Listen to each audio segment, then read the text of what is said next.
وبلغنا رسوله النبي الأمين الأمي الكريم ونحن على ذلك لمن الشاهدين والشاكرين والحمد لله رب العالمين.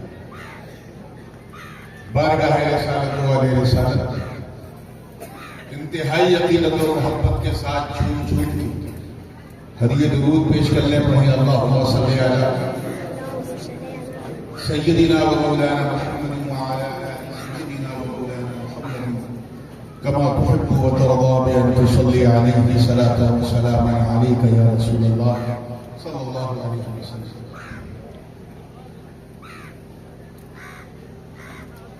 اس انتہائی پرنور عالی شان ذی شان جشن حفظ قرآن شہ نشیب جلوہ فروز اہل سنت ایک عظیم شان شخصیت استاد القرآن مجود اعظم قاری و مقری حضرت علامہ قاری حمید جمال صاحب حفظہ اللہ تعالی و دیگر علماء کرام شعراء اسلام حفاظ کرام قراء اعظام اور دونوں نزدیک سے آ کر اندھیرے میں نہیں بلکہ دن کے اجالے میرے سامنے بیٹھی سنی ماں اور ایک گوشے میں بیٹھ کر محبت سے سننے والی ہماری خواتین اسلام. السلام علیکم ورحمۃ اللہ وبرکاتہ.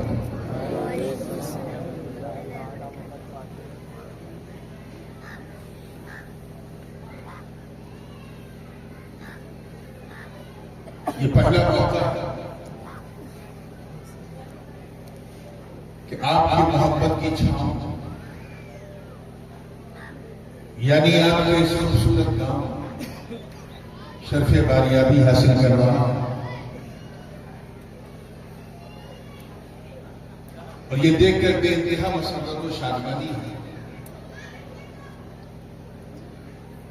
کہ یہ پورا گاؤں جو ہے تلاوت قرآن کی چھاؤں پروان چڑھ رہا ہے جہاں قرآن مقدس کو انتہائی صحت و احتیاط اور مخارج و صفات کی رعایت کے ساتھ سیکھنے اور سکھانے والوں کی خوبصورت جماعت ایک بہترین ٹیم موجود ہے. میں اس کے لیے حضرت قاری سرفراز صاحب کو اور ان کی پوری ٹیم مبارکباد پیش کرتا ہوں اور دعا گو ہوں کہ مولا کریم اس چمنستان تلاوت اور اس گلستان قرائت تادیر سلامت و شادباد رکھے انشاءاللہ. بڑی دیر سے نعت و منقبت کا سلسلہ چل رہا تھا اور اس کی وجہ سے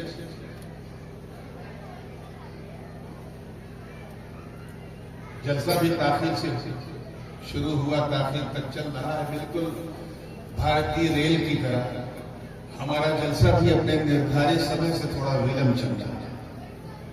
اگر میں کوشش کروں کہ جس طرح ٹرین میک اپ کرتی ہے ٹائم کو، میں ٹائم کو میک اپ کر لوں، آپ باتوں کو پک اپ کر لیں. انشاءاللہ رات یہ جلسہ بھی چلتا رہے گا، بات بھی ہوتی رہے گی. جی چاہ رہا ہے کہ میں بھی 2-3 شعر اگر اجازت ایک صاحب سے تشریف فرما کیونکہ میں بھی حضور کا ایک ادنا سا نعت تھا. میرا بھی خمیر کہیں نہ کہیں ترنم ہی کی مٹی سے بھوگا گیا ہے، تو 2-4 شعر میں بھی بنا لوں. اس کے بعد انشاءاللہ جیسا آپ سنیں گے ویسے ہی تیار ہے نا؟ نعت سے پہلے پھر جی لگا کے درود پاک پڑھیں. اس وقت سمجھ میں آتا ہے نکھر کے آتا ہے جب یہ پتہ چل جائے کہ اسے کس نے پڑھا.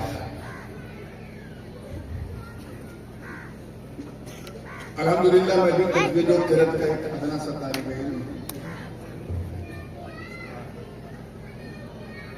اور میرے استاد گرامی مجود اعظم ہند علامہ قاری احمد ریاض حری صاحب جنہوں نے مجھے انتہائی شفقت سے پڑھایا. اب میں پچھلے 30 سال پہلے کی بات ہے جب قرت پڑھی تھی، نہ پڑھانے کی وجہ سے کتنے اس کے مصطلحات ذہن میں ہیں، کتنے نہیں، سبا کی بات کی جائے تو کتنے اختلاف قرت ذہن میں ہیں کہ نہیں، یہ صرف میں جانتا ہوں۔ لیکن جو یہ جانتا ہے کہ پڑھایا کس نے ہے، وہ یہ ضرور اندازہ لگا لے گا کہ یہ کیسا ہے۔ ایمانداری سے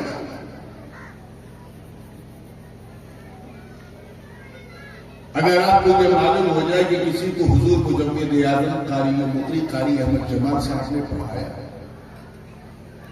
اور بہت توجہ سے بڑی شفقت سے پڑھایا ہے، تو آپ کہو گے جب حضرت نے توجہ سے پڑھایا ہے تو یقیناً یہ بہت بڑا قاری ہے کہ بے شک، کیونکہ پڑھانے والا امام القرہ مجدد اعظم قاری و مفتی حضرت قاری محب الدین ابن ضیاء الدین علیہ الرحمۃ، انہوں نے حضرت قاری احمد جمال صاحب استاد کے معیار علم کو دیکھ کر کے ہم شاگرد کا اندازہ سچ بتا، کیا تم اس کا اندازہ لگا سکتے ہو اس قاری کا جسے حضرت ابو الرحمن نے پڑھایا؟ قاری ابو الرحمن نہیں لگا سکتے، کیونکہ وہ ان کی قرت سے روایتیں حفظ تک محدود نہیں، بلکہ روایتیں شعبہ، بلکہ قرت سبع، بلکہ روایتیں عشرہ، اربع عشرہ، اور جس کو پڑھا دیتے تھے اسے قاری بھی بنا دیتے تھے، مقری بھی بنا دیتے تھے۔ کیا آپ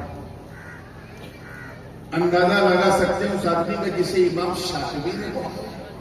بتائیں، اس کی قرت پہ آپ کو شک ہوگا جسے امام شاطبی نے پڑھایا، جلال الدین سیوطی نے پڑھایا، یا ابن عمرو نے پڑھایا، یا نافع نے پڑھایا، یا امام عاصم نے پڑھایا۔ اندازہ لگا پاؤ گے جس کو امام شعبہ نے پڑھایا ہو، امام حفص نے پڑھایا؟ کیا تم اس کا اندازہ لگا سکتے ہو؟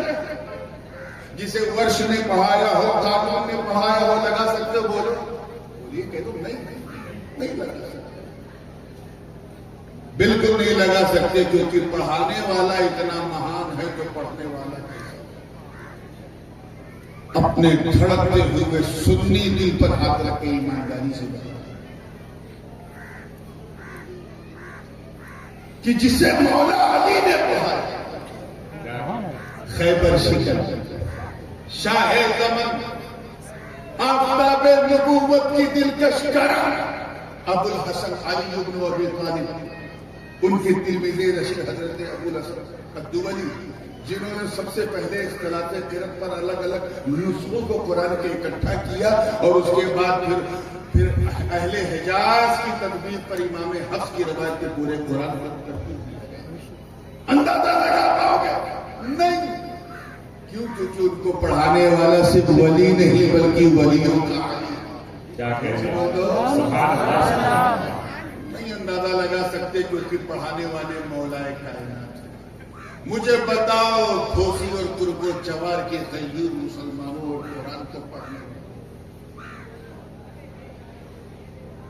کہ جب ہم حضرت قاری احمد جمال کے شاگرد کے علم کا اندازہ نہیں لگا سکتے، قاری احمد ضیاء نے جسے پڑھایا ہو اس کے مولد علم کا اندازہ نہیں لگا پاتا، قاری ضیاء الدین نے جسے پڑھایا ہم اس قاری کے علم کا اندازہ نہیں لگا پاتے، قاری محب الدین، مستجاب الدین، انہوں نے جس کو پڑھایا ہو اس کے علم کا اندازہ نہیں لگا پاتے۔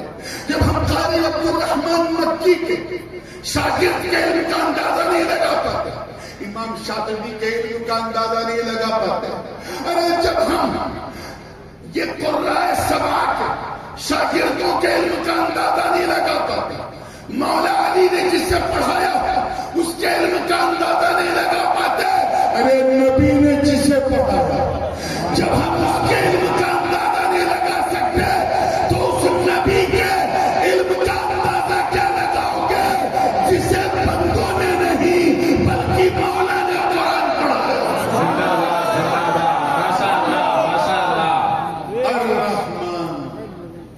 الرحمن تعارف کیوں کرایا کہ رحمان وہ ہے جس نے سکھایا قرآن اپنے محبوب. آپ ذرا دیکھیں، یوں ہی نہیں کہا حضور نے کہ خیرکم من تعلم القرآن وعلمہ، تم میں وہی سب سے اچھا ہے، بہتر ہے، لاجواب ہے، بے مثال ہے جو قرآن سیکھے اور سکھائے. یوں ہی نہیں کہا، حضور کو سب سے پہلے قرآن رب نے سکھایا. وَعَلَّمَكَ مَا لَمْ تَكُنْ تَعْلَمْ کی دستار سر پہ. اور قرآن کیا ہے؟ لا يأتيه الباطل من بين يديه ولا من خلفه، جس میں بطلان کی کہیں سے نہ آگے سے نہ پیچھے سے کہیں سے کوئی گنجائش نہیں. وہ سارا قرآن ہے. وہ قرآن ایک مستحکم ضابطہ ہے. وہ قرآن جو جیون کا سمویدھان ہے. وہ قرآن جو ہمیں جیون شیلی پردان کرتا ہے. وہ قرآن جو حلال و حرام کا ہمیں فرق بتاتا ہے. وہ قرآن جو زندگی کے مختلف تجربات ہمیں بتاتا ہے. وہ قرآن جو ہدایت کا روشندان ہمارے لیے کھولتا ہے. وہ قرآن جسے پڑھنے والا سننے والا رب کے اتنا قریب ہو جاتا ہے کہ یہ قربت اسے اپنے مولا کا حبیب بنا دیتی ہے. جب اللہ نے تعارف کرایا اپنی ٹیچنگ کا تو فرمایا رحمان وہ ہے جس نے سکھایا قرآن. ایک کی بات ہے. اب ایک بات یہاں لگتی ہوئی ایسے کرتا چلا بات تھوڑا موضوع سے ہٹے گی لیکن سنیوں کے دل سے بالکل سٹے گی، اس لیے آپ کرنا چاہ رہا ہوں. اجازت ہے؟ توجہ کے ساتھ.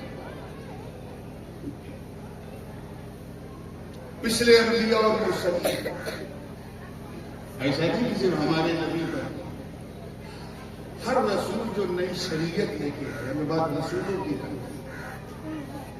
ان کے ساتھ جو نہ کوئی کتابیں ہدایت ہے، چاہے وہ صحف الاولین ہو یا زبور الاولین جس سے تعبیر کیا کرتے ہیں. لیکن 4 کتاب ایسی ہے جنہیں ہم جانتے ہیں اور ان کا ذکر چھوڑا ہے. ایک تورات جو حضرت موسیٰ کا نازل تھی جسے فارسی اور اردو میں توریت کہتے ہیں. ایک انجیل جو حضرت سیدنا عیسیٰ پہ نازل ہوئی کہ نہیں پتہ ہے نا. ایک زبور ہے جو حضرت داؤد خلیفۃ اللہ پہ نازل ہے. اور ایک قرآن ہے جو محمد رسول اللہ پہ نازل ہے. یہ 4 کتاب پتہ ہے؟ بولیے. نہ ہلائیے منہ سے پتہ ہے. میں نے آپ سے پہلے کہہ دیا کہ میں وہ نعرے تکبیر نعرے رسالت والی وہ روایتی تقریر کرنے بیٹھا نہیں. یہ بڑا ذمہ دار اسٹیج ہے. میں چاہتا ہوں کچھ مفید باتیں ہوں تو آپ بھی یوں سمجھے کہ درسگاہ لگی ہے، میں آپ کو کچھ بتانا چاہتا ہوں. توجہ رکھیں آگے سے لے کے پیچھے. یہ 4 اللہ کی کتاب. اگر میں یہ کہوں کہ میری یہ بات میری فلاں بات سے زیادہ مہان، سوچیں گے یار جب دونوں بات نورانی میاں کی ہے تو یہ ان کی یہ بات اس بات سے مہان کیسے، سپیریئر کیسے بات دماغ میں آئی ہوگی. میں نے یہ میرا جملہ میرے جملے سے بڑا، میرا نام میرے نام سے بڑا، میری ذات میری ذات سے بڑی ہے، میری بات سے بڑی ہے. بات سمجھ میں آنے والی نہیں کیونکہ جب نسبت میری طرف ہے تو جو نسبت اس بات کو ہے وہی نسبت اس بات. پھر راز کیا ہے کہ جب یہ 4 اللہ کا کلام ہے تو اس میں قرآن سب سے مہم ہے. انجیل بھی اللہ کا کلام، زبور بھی اللہ کا کلام، تورات بھی اللہ کا کلام، قرآن بھی اللہ کا کلام. 4 کے کلام اللہ ہونے میں کوئی شک نہیں، کلام نفسی ہونے میں کوئی شک نہیں، 4 کی آسمانی کتاب ہونے میں کوئی شک نہیں. پھر راز کیا ہے کہ قرآن انجیل سے بھی افضل، قرآن توریت سے بھی افضل، قرآن زبور سے بھی افضل معاملہ کیا. میں اسی خیال میں اٹھا تھا، توجہ چاہوں گا اللہ کے جملہ ذہن میں اتر جائے. اسی خیال میں اٹھا تھا کہ رہنمائی آوازیں کہاں بندے سن، یہ نہ دیکھ کون اتار رہا، یہ دیکھ کس پر اتر رہا، کس پر اتر رہا. سن جس طرح محبوب تمام نبیوں میں سب سے مہان، اسی طرح ان پر اترنے والی کتاب تمام کتابوں میں زندہ باد ماشاء اللہ، حق ہے، واہ. ٹھیک ہے تو یہ اللہ کا کلام ہے، لیکن نسبت پاک مصطفیٰ کی وجہ سے صرف قرآن نہیں بلکہ 70 معنی کلیئر ہو گیا. اب آئیے تیسری چیز، اور بالکل ہر بات کو لینا ہے، دماغ میں اتارنا ہے تاکہ میں بڑی تیزی سے آگے بڑھوں. اللہ وحدہ لا شریک، اس کا کلام وہ قدیم، اس کا کلام قدیم، اس کی صفات قدیم. فلاسفہ نے بحث کی ہے، نہ عین ہے نہ غیر ہے، لیکن اس پہ جانے کی ضرورت نہیں. میں بالکل سامنے کی بات کرنے کی کوشش کرتا ہوں. اللہ حد اور حدود سے پاک ہے، جسم و جسمانیت سے، توالد و تناسل سے پاک ہے. وہ احد ہے، صمد ہے، لم یلد ہے ولم یولد ہے ولم یکن لہ کفوا احد. نہ وہ کسی کا باپ ہے، نہ کسی کا بیٹا ہے، نہ کوئی اس کا شریک ہے، نہ اس کا کوئی کفو ہے. سمجھ میں آ رہی بات؟ کوئی اس کے برابر، بولو زور سے. اللہ کو ہم مدنی نہیں کہہ سکتے، مکی نہیں کہہ سکتے، بغدادی اجمیری نہیں کہہ سکتے، کیونکہ یہ سب بعد میں. اللہ سب کا خالق ہے، وہ نہ کسی مکان سے متصف ہے، نہ کسی زمان سے متصف ہے، نہ کسی جگہ سے متصف ہے، نہ کسی ذات سے. وہ بے نیاز ہے، صمد ہے. تو سوال پیدا ہوتا ہے کہ جب اللہ مکی مدنی نہیں، توجہ تو یہ قرآن میں چند آیات، یہ آیات مکیہ، یہ آیات مدنیہ، یہ سورت مکی، یہ سورت مدنی.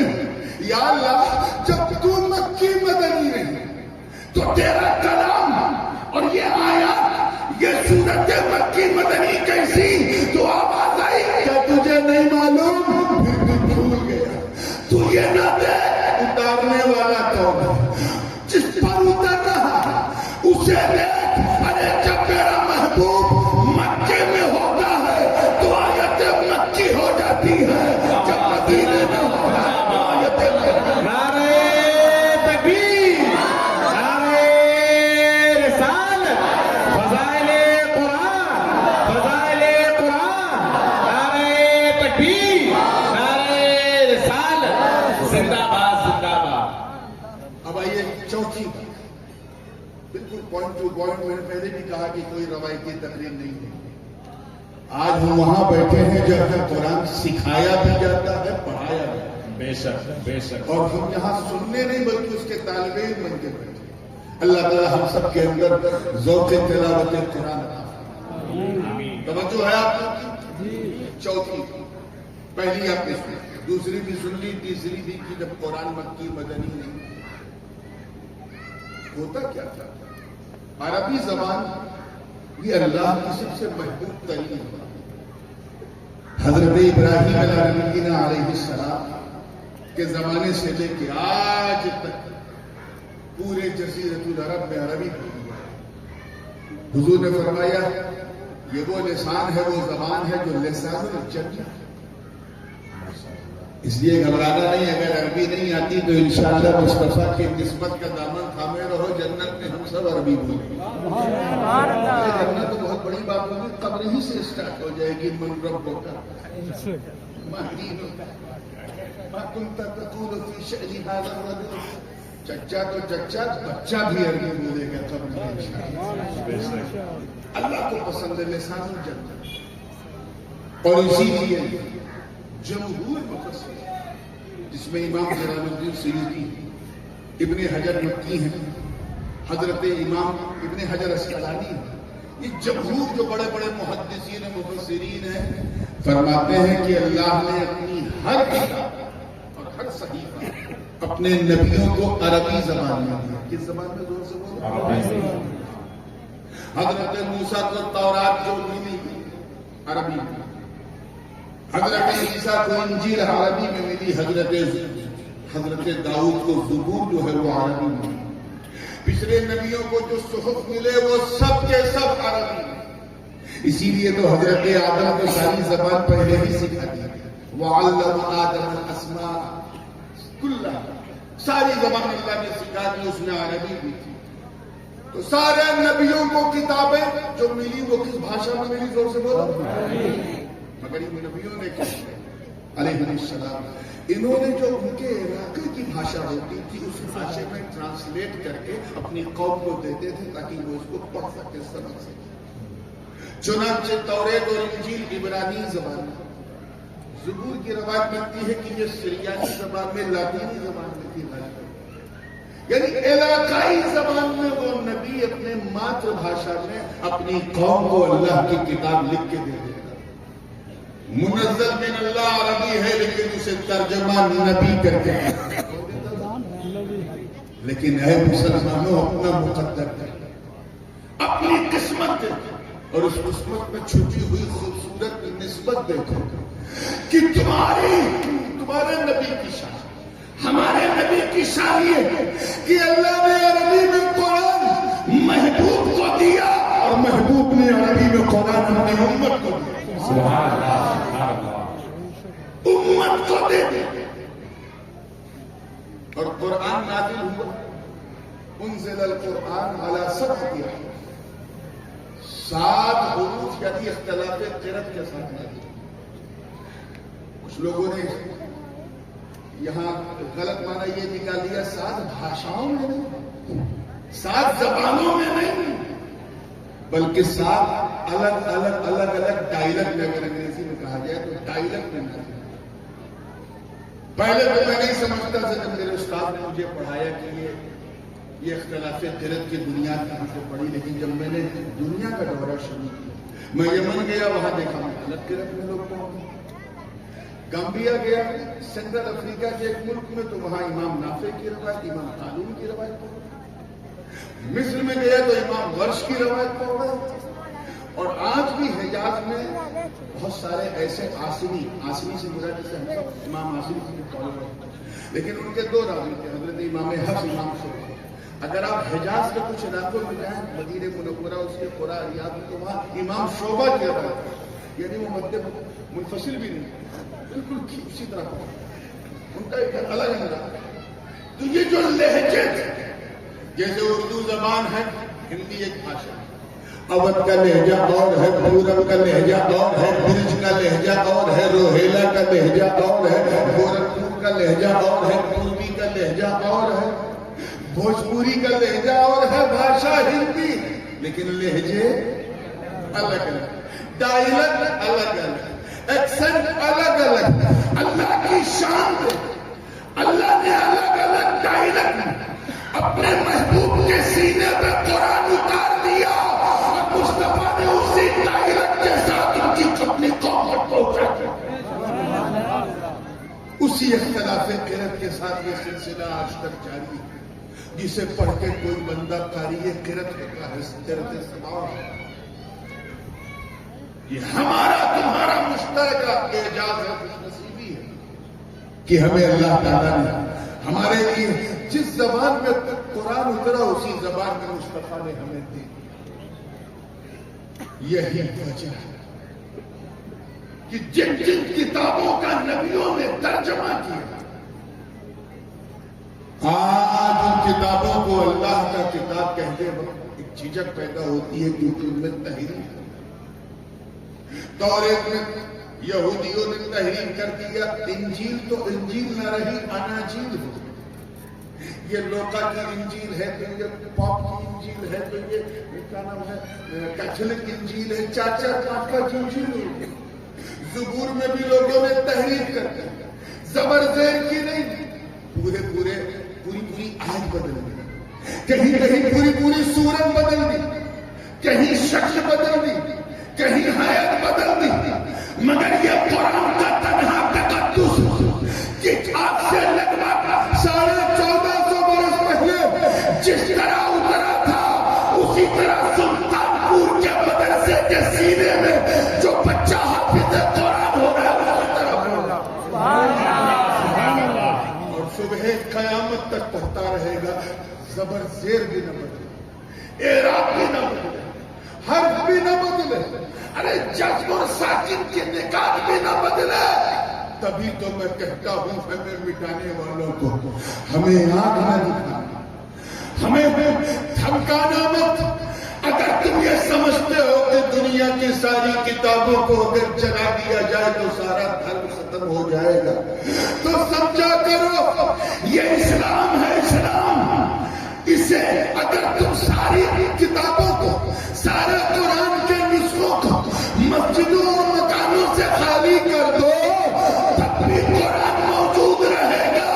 کیونکہ قرآن صرف سینے میں نہیں بلکہ حافظوں کے سینے میں بھی موجود ہے. سبحان اللہ سبحان اللہ. نعرہ تکبیر، نعرہ رسالت، جشن دستار حفظ و قرات، نعرہ تکبیر، نعرہ رسالت.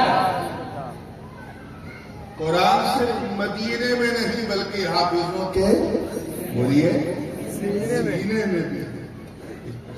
یہ جب تم ایسی سازش کرو گے 4 حافظ بیٹھیں گے قرآن کا نسخہ تیار ہو جائے گا.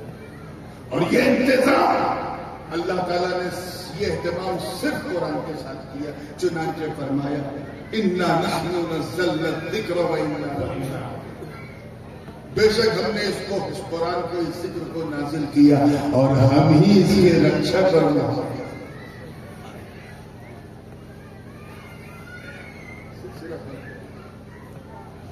یہ اگر پہلے پہنایا جائے تو پھول ہے اور دوران تقریر پہناؤ تو بھول ہے. ارے یار مشکلات ہے اس کے کوئی جی ایس ٹی نہیں. کریے درود پاک. صلی اللہ علیہ وسلم.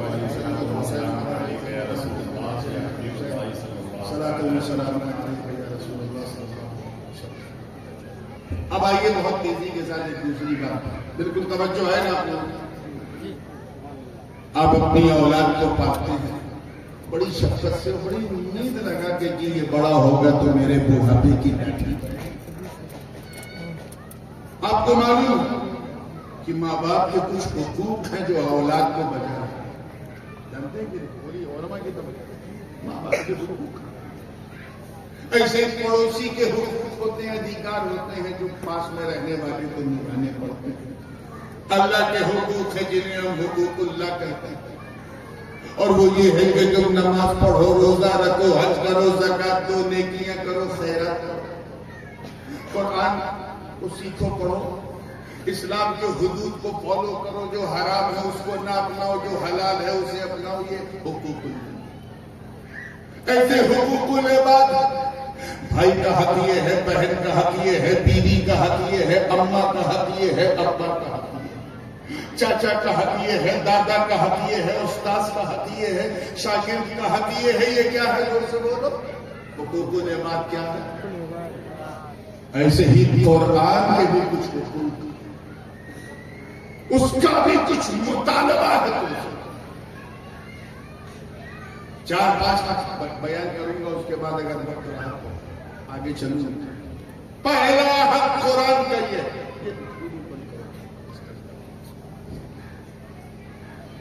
قرآن کا پہلا حق یہ ہے کہ قرآن کو اللہ کی کتاب مانا جائے. یہ قرآن کا پہلا ادھیکار ہے، پہلا رائٹ ہے. یعنی اگر آپ نے قرآن کو اللہ کی کتاب نہیں مانا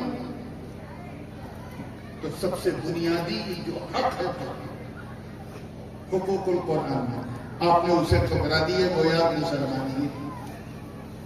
تو پہلا حق یہ ہے کہ اللہ کی بولیے. دن کے جلسے اور رات کے جلسے کا فرق میں محسوس کرتا ہوں.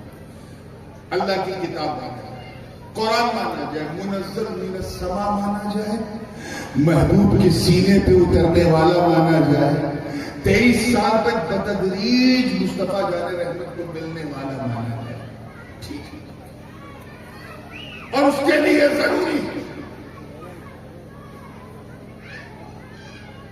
کہ ہم قرآن کی کسی بات سے انکار نہ کریں. بات تو بہت بڑی بات ہے، کسی کلمے سے. کلمہ بھی بہت بڑی بات ہے، کسی لفظ سے. لفظ بھی بڑی بات ہے، زبر زیر سے بھی انکار کر دیا تو کفر ہو گیا. اس طرح اللہ کی کتاب کہ قرآن نے جو کہہ دیا اسے اس کا حکم اس میں جو حلال ہے اسے مانو، جو حرام ہے اسے سمجھو، اس میں جن چیزوں کا حکم دیا ہے اسے اپنا، جن سے منع کیا انہیں چھوڑ دو۔ قرآن کو اللہ کی کتاب اس طرح مانو کہ جب حضرت مقبول مشرق جہانگیر سنگھانی فرماتے ہیں کہ اس طرح اللہ کی کتاب مانو کہ جب تم قرآن کو پڑھو تو ایسا محسوس کرو گویا تم اللہ سے باتیں کرتے۔ You are talking with your Lord۔ پڑھتے وقت یہ سوچو کہ اللہ تم سے ہم کلام ہے، تم اللہ سے ہم کلام۔ یہ پہلا حق کہ اسے اللہ کی کتاب۔ قرآن کا دوسرا حق، اب میں قرآن کی توجہ پاس کی قاری سرفراز صاحب، قاری احسان صاحب، قاری لہیب صاحب، قرآن کا دوسرا حق یہ ہے کہ قرآن کو اس کے مخارج و حروف کے مخارج و صفات کے ساتھ، اور آسان کر دوں تجوید کے ساتھ، حسن قرأت کے ساتھ، اوزد علیہ ورتل القرآن ترتیلا، اس میں اضافہ کر، اور قرآن کو ٹھہر ٹھہر کے پڑھو، یہ قرآن اسے اچھی آواز کے ساتھ پڑھو، یہ قرآن اسے مخارج و صفات کے ساتھ پڑھو، یعنی یہ جانتے ہوئے پڑھو کہ الف با کہاں سے ادا ہوتا ہے، تا کہاں سے ادا ہوتا ہے، تا کہاں سے ادا ہوتا ہے، جیم کہاں سے ادا ہوتا ہے، حا کہاں سے ادا ہوتا ہے، خا کہاں سے ادا ہوتا ہے، دال کہاں سے ادا ہوتا ہے، لال کہاں سے ادا ہوتا ہے، کس حرف کا کون سا مخرج، اسے جان کر اور اس مخرج کا حق ادا کرنا ہے تو اس کی صفات کی رعایت کرتے ہوئے حسن صحت کے ساتھ قرآن کو۔ ایک مقام میں تھوڑی دیر رک جاتے ہیں، اذان ہو رہی تھی انشاءاللہ۔ سیدنا مولانا محمد وعلی آل سیدنا مولانا محمد کما تحب و ترضى بأن تصلی علیہ۔ بغیر کسی تاخیر کے بعد کو 5-10 منٹ میں سمیٹنا، اور اب جو کہنے جا رہا ہوں گاؤں والوں وہ آپ کے لیے بہت ضروری ہے۔ کہیں اور جاتا تو شاید میں نہ کہتا، مگر یہاں ایک اتنا عظیم الشان مرکز تجوید و قرأت ہے، اگر یہاں نہ کہا تو اس جگہ سے انصاف ہے۔ میں حقوق القرآن کی بات کر رہا تھا، اور پہلا حق میں نے بیان کیا کہ قرآن کا پہلا حق یہ ہے کہ اسے اللہ کی کتاب مانا جائے۔ پیش کر لیا آپ لوگوں نے، دور سے بولو۔ دوسرا حق یہ ہے کہ قرآن کو تجوید کے ساتھ اور اس غائب درجے سے کہ قرآن کے ہر حرف کے مخرج کو بھی پہچانا جائے، مخرج اور حرف کی جو صفات ہیں ان کا بھی ادراک کیا جائے، معروف پڑھا جائے، حروف کون ہیں ان کی شناخت، کون سے حروف قلقلہ ہیں، کون سے حروف مستعالیہ ہیں، کون سے کیا ہے، کون سے کیا ہے، ان کا علم حاصل کیا جائے۔ یاد رکھنا غلطیاں ہم بھی کرتے ہیں بہت سے، اہل عجم قرآن پڑھنے میں حد سے زیادہ غلطیاں، اور اہل عجم میں انڈیا، پاکستان، بنگلہ دیش والے تو ضرورت سے زیادہ غلطیاں۔ غلطیوں کی قرآن نے 2 قسمیں نکالی ہیں، ایک ہے لہن جلی اور ایک ہے لہن جلی۔ لہن جلی کا عالم یہ ہے کہ اس سے تو نمازی نہیں، برا مت مانیے گا، میں بڑے ہی تپے ہوئے من سے کہہ رہا ہوں کہ بڑے سے بڑے ادارے کے مفتی صاحب شیخ الحدیث، یہ کون صاحب ہے؟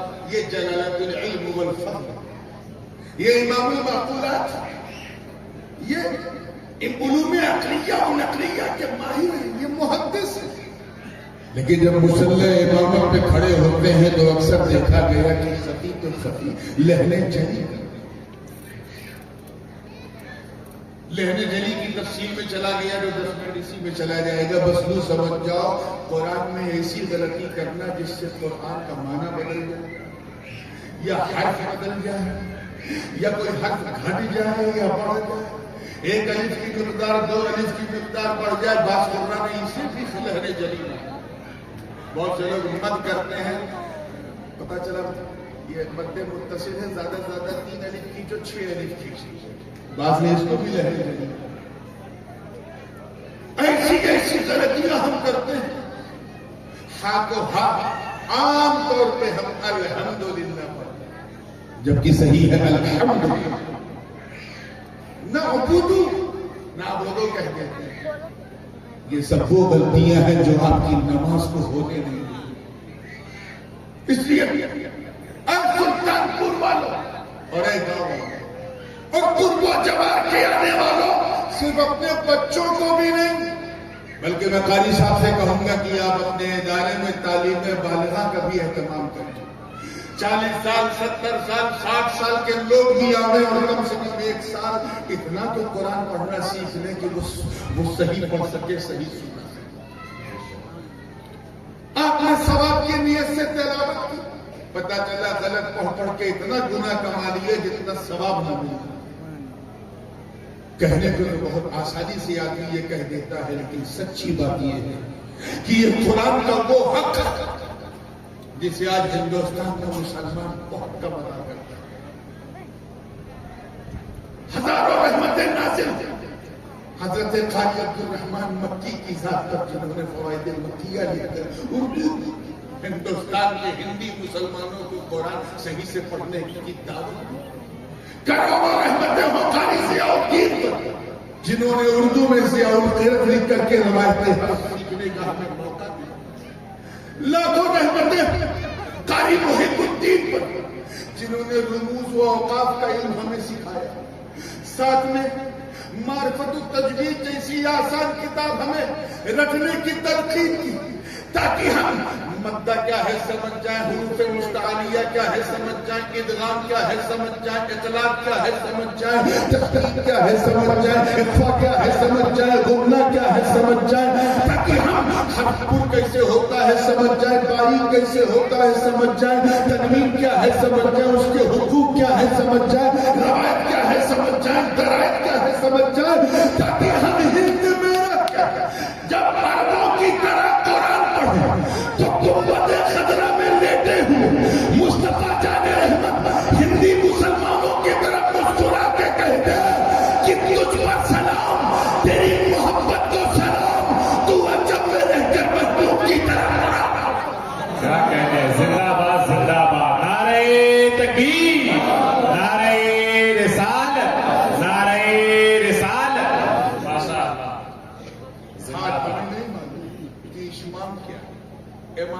معرفت التجوید کے بارے میں میرے استاد گرامی حضرت قاری احمد ضیاء فرماتے تھے کبھی کبھی نور علیہ الرحمہ کہ اس کتاب کو پڑھنا ہر مسلمان کرتا ہے۔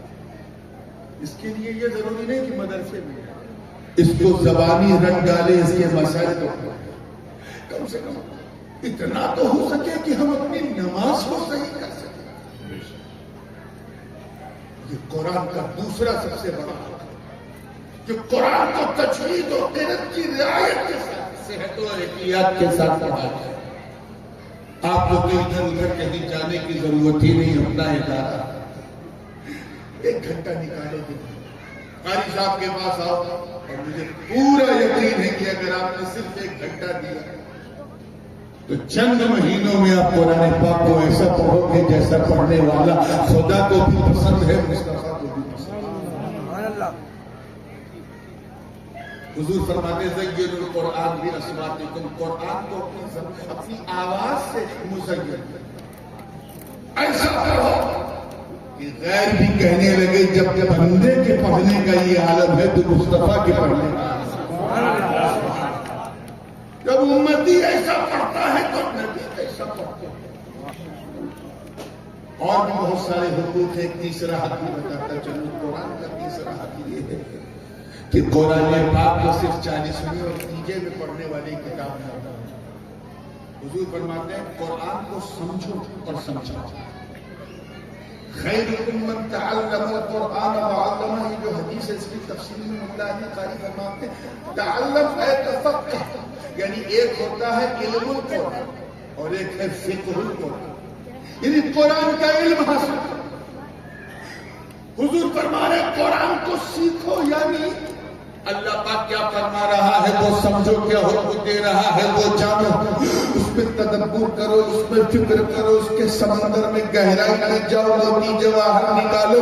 جب تم قرآن کو پورا سمجھ لو گے تو کائنات میں کوئی بھی ایسا علم نہیں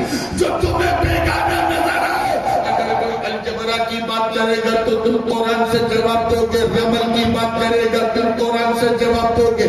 نحو کی بات کرے گا تم قرآن سے جواب دو گے. صرف کی بات کرے گا تم قرآن سے جواب دو گے. علم مقابلہ کی بات کرے گا تم قرآن سے جواب دو گے. مناظرے کی بات کرے گا تم قرآن سے جواب دو گے. جب کوئی وگیان کی بات کرے گا تم قرآن سے جواب دو گے. باطنی کی بات کرے گا تم قرآن سے جواب دو گے. حقیقت کی بات کرے گا تم قرآن سے جواب دو گے. علم توحید کی بات کرے گا تم قرآن سے جواب دو گے. تقریب کی بات کرے گا تم قرآن سے جواب دو گے. اسی لیے جب میرے نبی نے اپنے تجازات جناب عبداللہ حضرت عبداللہ ابن عباس کو جب ایک پیالے میں دودھ عطا کیا تو دعا بھی دی اللہم یفقہہ فی الدین. اے اللہ تو میرے تجازات کو علم کا فقہ عطا کر یعنی اس کے سینے میں نور قرآن کو اتار دے. جب یہ بولے تو لگے قرآن بول. سبحان اللہ زندہ باد ماشاء اللہ. اور بھی بہت سارے حقوق ہیں لیکن ایک آخری بات تو اسی پہ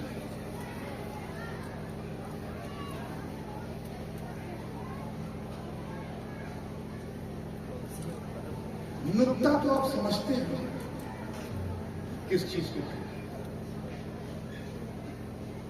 ایک بندو. ہم لوگ جب درس نظامیہ پڑھتے تھے تو ہمیں پڑھایا گیا تھا کہ ایک ایسا بندو ہے جس کو توڑا نہیں وبھاجن نہیں ہو سکتا. پرمانو کا وبھاجن اصل ہے. اسکولوں میں بھی پڑھایا گیا, مدرسوں میں بھی جزوے اجزا کی بحث میں ہدایت الحکمت میں پڑھایا گیا. اسمبھو. لیکن پھر بعد میں تحقیق ہوئی نہیں. اگر ایک نقطے کو دو نقطوں کے ملتقا پہ رکھو تو اس کا وبھاجن ہے. لیکن نقطہ ہے بظاہر تو وہ نقطہ دکھتا ہے لیکن اس کے اندر پوری کائنات ہے.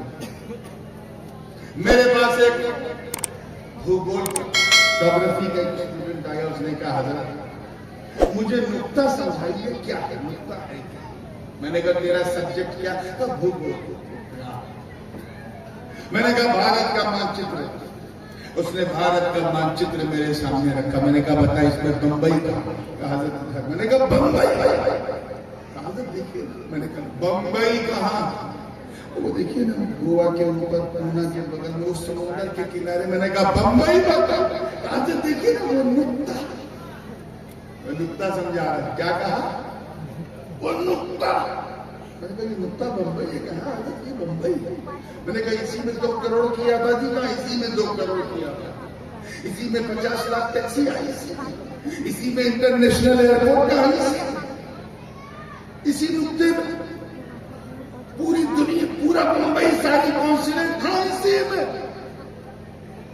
ایک نقطے میں پورا نقطے کو ہلکے میں ایک وگیان کا ودیارتھی آیا میرے پاس. کہا حضرت مجھے سمجھا. میں نے کہا پرمانو کا وبھاجن ہو سکتا ہے. اس نے کہا نہیں ہو سکتا. پھر بھی پرمانو کا استعمال ہے اور اتنا پاورفل ہوتا ہے کہ جس کے پاس پرمانو ہو وہ ملک جو ہے پرمانو سشکت دیش کہلاتا ہے. اور بظاہر نقطے کی سچائی ہے. اب آپ قرآن کو حضرت ابو الحسن دؤلی ہو گئے یا سے لے کر کے حضرت امام جعفر صادق تک, وہاں سے لے کے حضرت جلال الدین سیوطی اور حضرت ملا علی قاری تک سارے محدثین نے اس بات کو لکھا کہ قرآن پاک کو اگر مختصر کیا جائے تو سورہ فاتحہ. کیا یعنی سورہ فاتحہ میں پورا قرآن ہے. سورہ فاتحہ کو مختصر کیا جائے تو بسملہ یعنی بسم اللہ الرحمن الرحیم.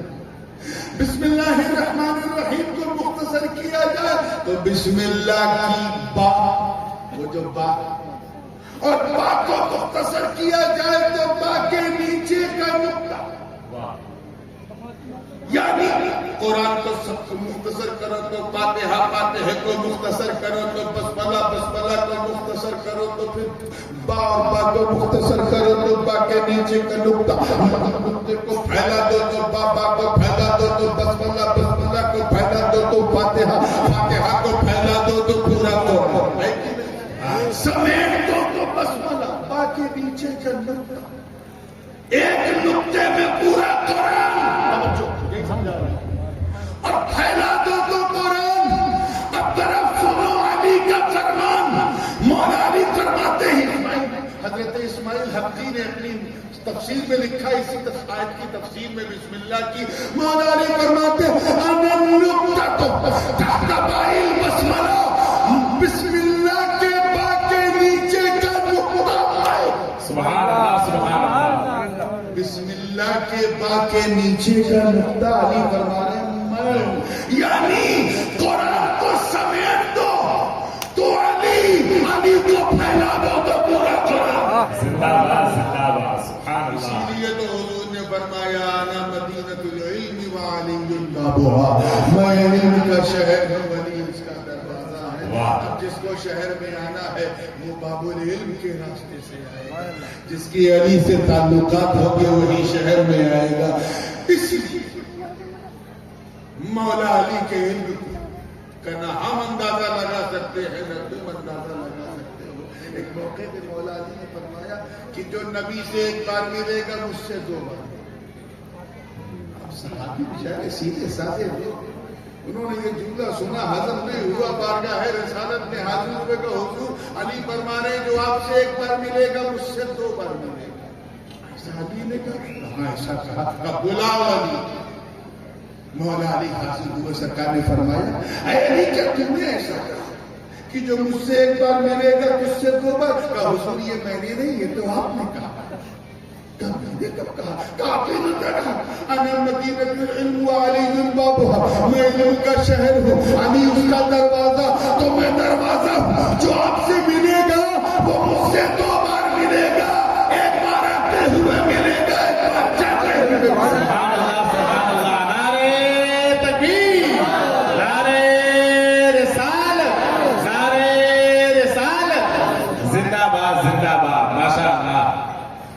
اور بھی بہت سارے حقوق ہیں قرآن کے، دامن وقت میں گنجائش نہیں، مسجد میں جماعت کھڑی ہونے والی ہے، بس اسی پیغام کو لے کے اٹھو۔